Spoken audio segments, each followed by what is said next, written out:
I'm going to spread the screen over so that we're broadcasting video and audio out to Facebook Live and all the rest. I'm going to start my recordings. Now this is going to be kind of crazy. If things blow up in my face, don't mind me. I'll come back, I promise. So we're going to get this thing going out here on Blab. I'm going to start my in-house recording. I'm pushing about 65% of my CPU's processing power right now, and I'm just running a small AMD 6-core processor with, like I said, an ATI R5 200 video card. I have two vid cams attached to this system, but in order to do the presentation I wanted to do today, I'm not running through. I have my Wirecast third-party software for broadcasting running in the background, but I am actually broadcasting my video through Blab. I'm not using an overlay feature for my lower thirds or anything like that. I'm not using what's called the virtual camera. The virtual camera that's running right now is just the Logitech driver through my browser window. So that makes it a little less of a burden on my machine. But all of this screen is being broadcast out to the masses. So you will be seen out live in other platforms today. So let me add a little logo on that, and you can always go out and check those out. But if you do open other windows for the broadcastings that are going on, like if you wanted to see yourself on YouTube Live or Facebook Live, please make sure you mute the tab in your browser by right-clicking on the tab at the top and clicking on Mute tab so that if you do come into the room, we don't have the various sounds taking place all at the same time. So we are ready to go. I know I'm pushing my limits here with the recordings going on, so we're going to see what happens. But basically, the reason I wanted to do this show today, and I hope we get enough people in here to really make it worthwhile for everybody, is the fact that we're all aware of this new screen share feature that Blab has just released. It's a great idea. It's a wonderful concept. And, you know, just to give you a quick rundown, I can show you real quick on what's going on in the background over here on my other screen, and you will get a small fade effect, what's called the infinite zoom, you might say. This is my secondary monitor right now. And the reason I use... and the screen share feature, everybody's been waiting for this, Amel. Honestly, it's been something that has been in the works. I question whether they didn't release this a little sooner maybe than they should have, because we have seen a ton of bugs in it already moving forward. But that's not to say it's not going to work for us just well as we need it to. What you see here in the screen is my second monitor, and this is the Wirecast software that I use to broadcast over all of the different streaming features. So you see my streams lit up. I have not hit my record button just as of yet because I didn't want to overload the system. It is taxed out at about 76% right now. If I do attempt to record in-house, which I already have two recordings going, I have one on Blab and I have one on YouTube Live. I may not do that because I am going to be pretty intensive with the graphics and capabilities of the machine here today.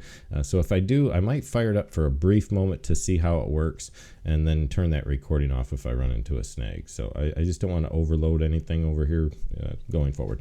So this is actually a screen share of a secondary monitor. If I were to close down the Wirecast window, you'd be able to see everything that's going on. Let me save this also and get this out of the way for a moment. So what you see is my secondary screen. I'm broadcasting through my camera, and I'm looking at you guys through my first monitor. So I could share my other monitor with you, but what's going to happen is this. If I share my first screen, let's go ahead and stop this share out real quick. And I'll go in and I'm just simply doing a single click on the screen, which allows me to, whatever I choose in that window that pops up for Blab is going to be in the larger 16:9 view. So here's the infinite zoom that takes place. Now we see everything on monitor 1, me included. So on Blab, what I can do is, my recommendation is always to use the secondary screen. That way you can stay here on the monitor. You don't freak out the people who are on the show watching what you're doing, and you have that secondary screen going on. Now over here we could obviously pop up windows that we can get to so that we can scroll down and show people what's going on our screen. It could be a website, it could be a Facebook page, it could be a photo page. This is one thing that I've got my granddaughter here in pictures, where we could literally pick on a picture and say, okay, here's my granddaughter. I could go back. I could even play a video from here if I wanted to, which is kind of cute, where you can pick on the video itself and the video will start to play. Now this is right off of Google Drive's photo program. Now you're going to hear the audio. I'm going to get to that in a minute, Mel. So this is my granddaughter. Now the thing I have the ability to do here is, because I'm in control of this window and you're not, I can mute it and I can pause it and I can stop it. That's one thing you can't do with the drop-in feature with a YouTube video, because what you do with the drop-in is you end up giving everyone access through their own browser and their own feed to skip ahead, pause, mute, whatever they want to do. So it's very difficult to use for presentation mode. And speaking of which, presentation mode is another thing to consider when you come out here and you're sharing your screen in Chrome. If you hit the F11 key, you'll get what's called presentation mode. If you see that little thing that says press F11 to go back to full screen, this is to remove all of the tabs and the browser framework that's included with Chrome, to give you a more distinct, a better presentation look. It's something that takes you all the way to the limits of whatever it is you're showing. All you have to do is come back into that screen and either hit F11 again to drop the toolbar back into play and get the video to play again, etc., etc. So I can stop this video at any time. Yes, it's called presentation mode. Thanks, Bob. So you guys don't have any control over this video, which allows me to present whatever it is I want to show in this video and stop it and pause it and talk about it or whichever. The other method does not allow that. So that's just one way. And what I'm going to cover today is something a little more elaborate. Now, people have discovered that the screen sharing thing is nice because you could have your slide share is one, but I don't see it necessarily being used as a slide share feature, because that's something that you can share in a drop-in. So I'm not going to get into slide sharing today. What I want to show you guys today is a way to take the screen sharing utility to a newer level, which has some features available that would be nice if they were here on Blab, but they're not. So I'm going to dump the little photo representation I gave. I'm not going to share any more videos with you in that regard. I'm not going to share photographs. But one thing I will note while we're here is you do have the ability, if you hold this little screen share button that shows up, that's the little purple button when you're a host that shows up in the locked seat next to where the drop-in feature was. So if you, and I think in my text I actually identified it as a green button because I knew that green arrow was there and I identified it wrong, so I will update that.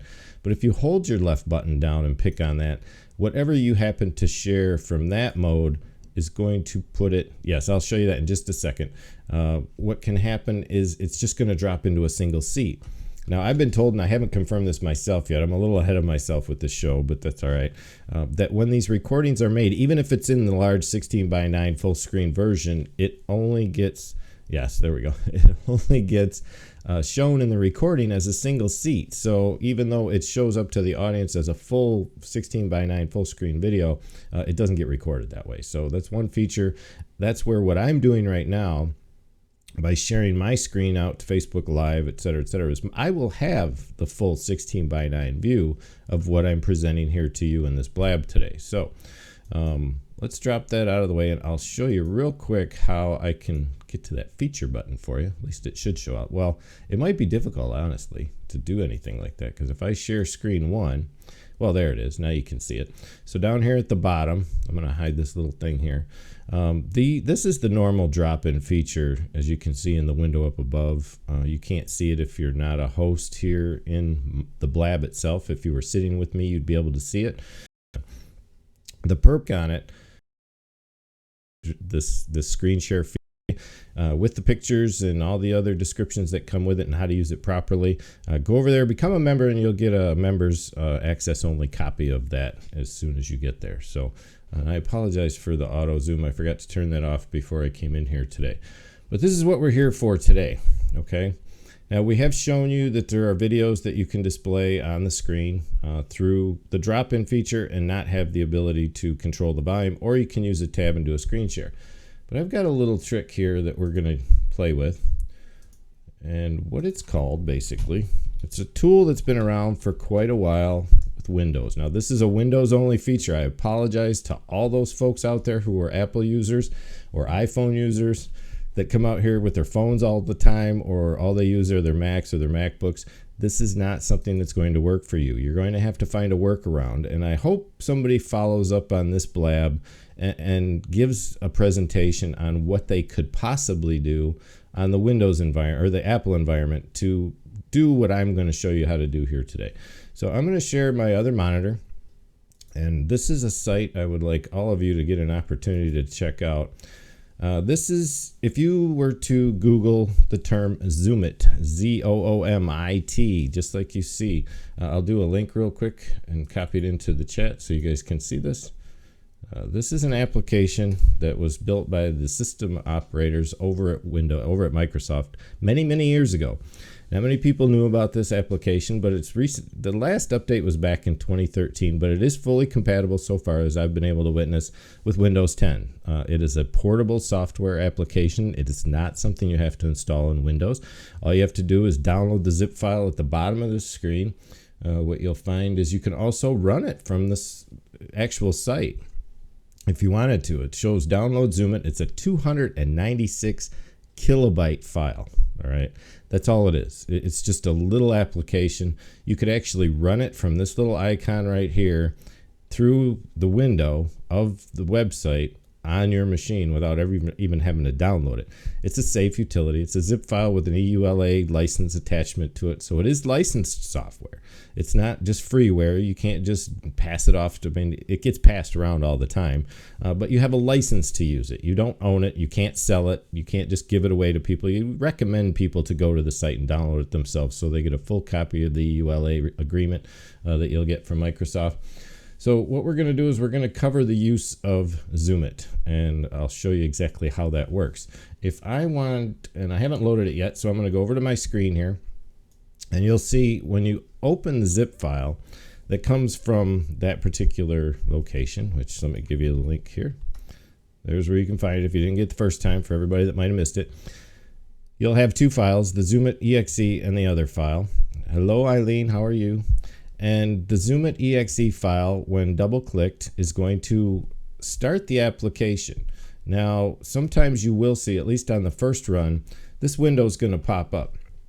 Now, the really cool thing about this is you might not be able to read that right now, but I'm going to show you how you can. There's 4 tabs, or actually 5 tabs in this particular platform that allow you to go and use at least 4 of the features. There's one feature that does not work in Blab Screen Share, and that's the live zoom feature.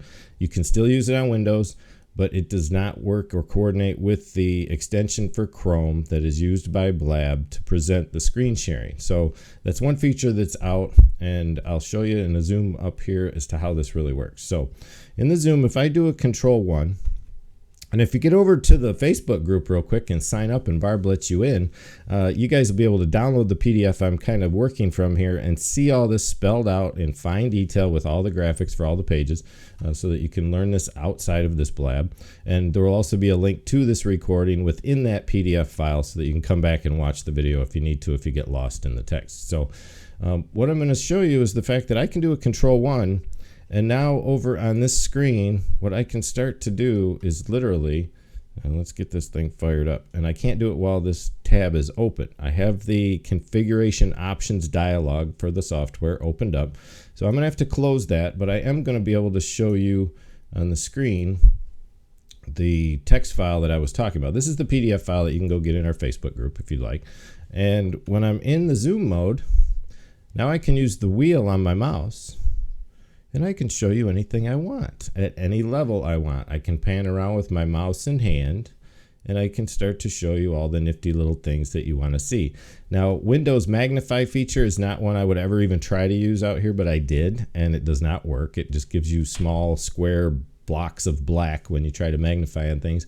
The other way people would normally magnify a screen is with a Control Plus or Control Minus, and the problem you have with that is you will build windows on the screen that will become responsive as you generate the different sizes, and then you can't really control the zoom factor. So in this case, you have a full control over what's being zoomed. You can zoom in as deep as you want, right up into the graphic of the text. And this feature is simply pick where you're at and it breaks free, and then you're into the next tab on the program. Now the Control 2 that I have set up And let me be very clear. Let me work my way down here in this graphic real quick so I have a chance to explain this. I'm going to zoom. Whoops. Let me get out of my window. I just zoomed my Blab window. And you have to be careful when you have two monitors because it depends on which monitor you click into. That's the monitor that's going to zoom when you get into the zoom mode. So if I zoom this in just a little bit so you guys can really see what's going on here. And then and then I click on this. I should be able to get from here. All right. Now the only difficulty here is you cannot scroll the screen, which I really regret that you cannot do this. If I were inside this particular window, I would have to scroll down first and then come in and show you what it is I want to zoom in on by simply coming over here and moving my mouse around a little bit. And it does become somewhat of an inconvenience at times, but you have to understand this is a feature that's not available currently on Blab Screen Share, where you'd be able to zoom in and show this type of detail for anybody. So when you start up the program, it may go right to your taskbar, and you can find the little icon in the pop-up on the taskbar that you normally find all your startup applications in. And when you right-click on that icon, which is a small window and a magnifying glass, you'll see the 4 options that are available there on the screen in front of you right now, which are the options dialog and 3 direct links to the applications that you would use out here on Blab Screen Share, which is the break timer, the draw feature, and the zoom feature. And we'll explain all those as we go along. So in order to get you to where I need to get you, I have to simply escape, scroll down the screen a little bit, and get you to the first window that I want to cover, which is the zoom that I just started. So let me zoom in so you can actually see the dialog for this particular process. Now I have another little feature that's available right now. If I go to Control 2 that I have set up, it's not the default, and I'll explain that in a minute. Now I have this little green dot on the screen. And yes, it looks like a laser pointer, but it's a little more elaborate than a laser pointer. If I were to set it, say I don't like green and I want to use a different color, I can simply type one of 6 different letters. I can type R for red, I can type Y for yellow, I can type B for blue, I can type G for green, and I can do O for orange or P for pink if I want to get really goofy with it. So and obviously the ladies are going to love the pink, so that's just the way we work. Now the large dot that you see is because I have factored up the level of the brush size. So if I hold down the left control key here, I can use my mouse wheel, or I believe my arrow keys. Yes, I can use my arrow keys also up and down, and I can change the size of my brush. Now the default is about that big. So if it looks like a crosshair when you start. So if I want, I can start to draw lines, I can draw arrows, I can do circles, I can do boxes. Now I wish I had like because my drawing with a mouse is terrible, so ignore me. I can do a Control Z and back up one step at a time for each entity that I drew on the screen. So Control Z takes out one click at a time. If I wanted to draw some more after that, I can do all kinds of goofy things on the screen. And if I hit the letter E, I can erase everything on top. So now we have this whiteboard effect that we can use whenever we want it. I do recommend in the zoom mode, while I'm here on this dialog, when you're in the dialog for the program, that you go ahead and check these 2 boxes to show the tray in the icon, or show the tray icon, and to run zoom it when Windows starts so you don't forget to fire it up. That way it's always present unless you exit it, and if you do exit the software, you will have to start it back up with the exe file unless you reboot your machine. The feature setting for the zoom toggle, I say Control 1 because it's probably used the most.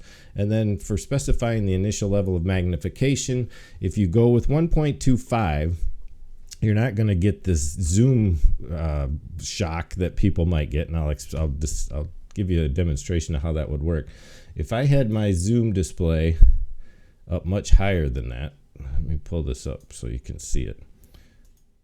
Right, if I set my zoom, hold on one second, I just have to get the dialog so you can see what I'm doing here. All right, go back to the options, and that's going to be over here. You're not maybe going to be able to see, well, you should. If I take the slider up past 1 1/4 to say 2, and then I go into a zoom factor, and I have to close this or the zoom will not work while the options window is open for zoom it.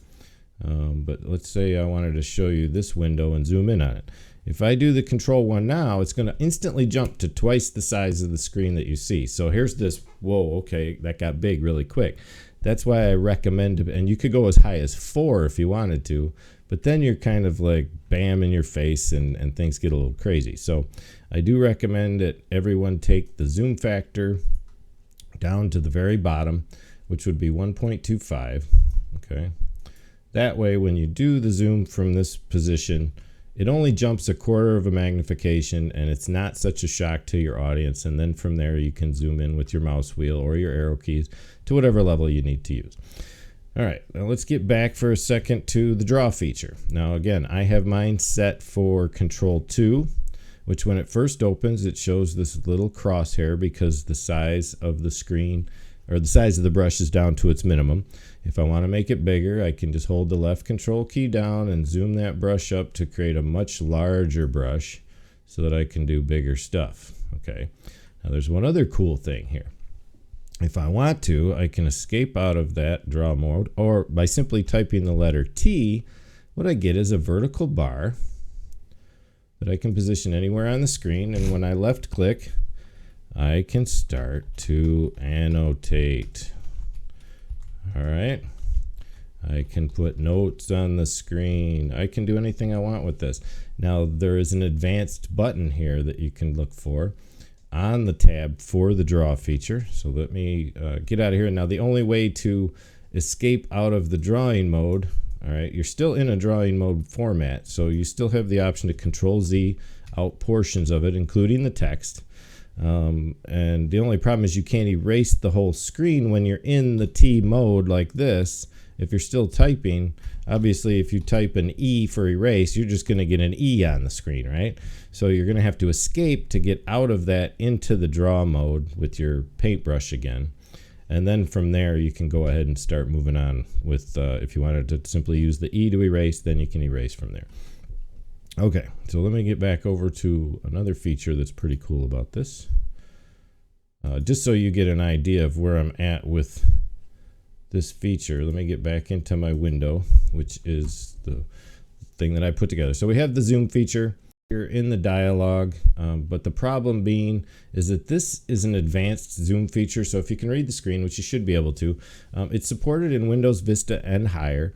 The problem here is it's a zoom draw feature that is not fully supported, and it can cause some serious screen flicker when you're in this type of presentation mode, and it will remain active for hours. If you notice here, it will remain active for 2 hours, and if you enter presentation mode within that time, it'll work. If you exit presentation mode, then it'll stop. But I set it for Control 4. I would recommend, as you see on the screen, Control 8 or 9, so that feature is set aside for now until I work through some of the aspects of it to see if there is a way to use it on Blab in the screen share. Currently, it does not work properly. So I just avoid it. I keep the live zoom completely out of the picture, and that's why I set it Control 4, because I won't really be over there. Although if I slipped on a Control 3 doing the next thing I'm going to show you, then I might accidentally fire it up.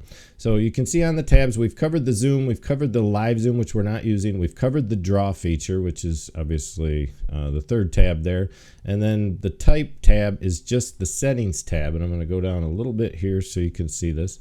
The type tab covers the scope of the text font and such. So if you want to use a text font of your choice and your size and style, sorry for the zoom, I'm still getting used to the zoom on this, and I don't want to draw. So that's one thing. If you're in a zoom mode like this, where you zoom in on something and you click on the screen, you instantly go into draw mode. So if I were to stop here and left click on the mouse, I get my cursor, I can hold that down, wheel it down. I can start to mark up on this advanced, zoom that I have, the features that I want, or I could circle something that's most important to me, or I could go ahead and hit T and go into text mode, try this or whatever, and I can really get into it from there. So with that advanced button on the text tab, you can get in, change the font, change the size of the font and the font style, whether you want it to be bold, oblique, italic, and play around with that so that you can get creative, get personal. Don't be the simple Arial or, Times Roman kind of person who's just putting stuff on the screen. Have some fun with it and enjoy yourself. So I hope that gives you a little bit of room to play. And then we have the last feature available in Zoom It. Yes, you can set all the font sizes, and then it's saved so that you never have to change that again. All you have, like for me, I'm using a Dungeon font, which is my branded font that I use on all of my stuff that I put out on brochures and graphics and things like that. So, and I believe it works with any font you have installed on your system. Now, I don't know how well that will work. I don't think it won't attach to anything online in order to use Google Fonts, but if you do save some Google Fonts to your machine, you can obviously access those at any time. So as far as the break time goes, now this is a cool little thing. And I'm hoping people really find some neat ways to use this. That's my desire anyway. The break feature is just that. It's kind of an intermission screen that will pop up on the display to give you a chance to take a break. You can set the timer from anywhere to from 0 to 99 minutes. And the advanced settings I'll go over with you in just a second. So if I hit Control 4 from my window, I have to get out of my zoom mode here first. So a lot of times you'll be escaping to get out of one mode and into another. So if I hit Control 4, what you see right now is the display has faded out into about a 50% opacity, as is the timer screen currently. Now, if I wanted to, I could stop this with simply escaping. And let's say I wanted you to be able to actually see that a little better. Let's go into the options and head over to the break tab. If I go to the advanced tab, now I can't zoom in on this, but I do have a zoomed view of this in the document below it. So if we get down here on the screen, let me pull up my little fly here, on the fly here, because once you close that, it disappears every time. And again, this is because it's a portable software like this, you tend to run into that. So in the options, once again, I have the timer opacity set for 50%. So if I go to 100%, then you're going to actually, when you see the timer, it's going to be a full colored timer. So if I go to Control 4 again, now you can see how much darker the timer is. I had the opacity set for 50% so you could see through the timer to the screen, but the screen was actually faded out also. Now you can replace this faded background, which is simply the backdrop or desktop background that I have on my system, with an image of your choice. So you can see here in the feature that's available in the advanced tab, this is the menu that pops up. You can set the timer opacity. You can play a sound when the timer runs out. So maybe you're going to say, you know what, I need 5 minutes. I got to run over here. Stick around with me. I'll be right back. You could fire up that timer for 5 minutes, run into the other room, and then maybe you got lost in, the action that you were involved in, and you forgot you were having a show. Well, you could set a sound that would play like a buzzer or something like that, a repeated wave file. I believe it'll use the Windows sound files, but that way at least you're reminded that you have a show going, maybe, if that's the case, or maybe you're hosting a small webinar and you take intermissions and you want to have a break for everybody to get a chance to get a glass of water or a bio break or something. You can position that timer. Oops, sorry, I moved my mouse. Anywhere in the 9 positions on the screen, upper left, top center, upper right, centered, anywhere across the screen or down on the lower end. And then the background image can be changed to the background of your choice using any image file you want.